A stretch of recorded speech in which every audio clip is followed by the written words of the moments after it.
Hi guys! Talaga pong nakakatuwa na ang mga kakamping celebrities na merong mga pelikula ngayong Metro Manila Film Festival ay umaarangkada.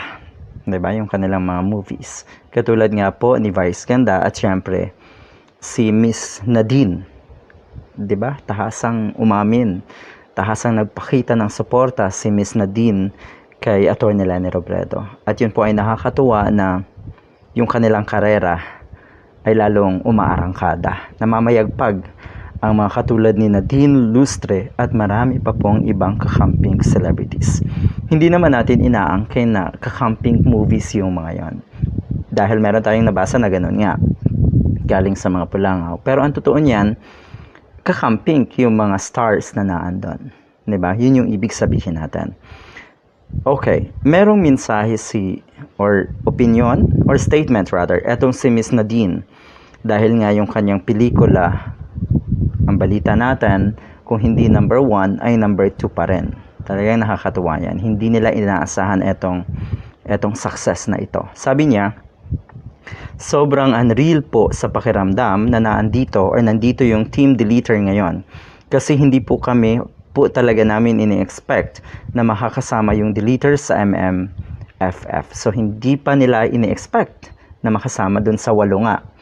'Di ba? Pero ngayon, hindi lang napasama sa 8, kundi mukhang nasa top 1 pa or top 2. Ay talagang hindi to biro. Isang napakalaking success ito sa mga tulad ni Nadine at syempre ang team deleter na naging humble. Hindi nila inasahan 'Di ba?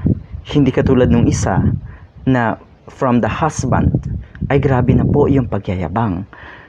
Na tipong akala nila hindi alam ng mga kababayan natin na sila ay nagyayabang, na sila ay nagmamalaki. 'Di ba? Minsan may mga pahayag na pa-humble effect. Pero ang totoo niyan, may kayabangan pa rin po ang dating nyo.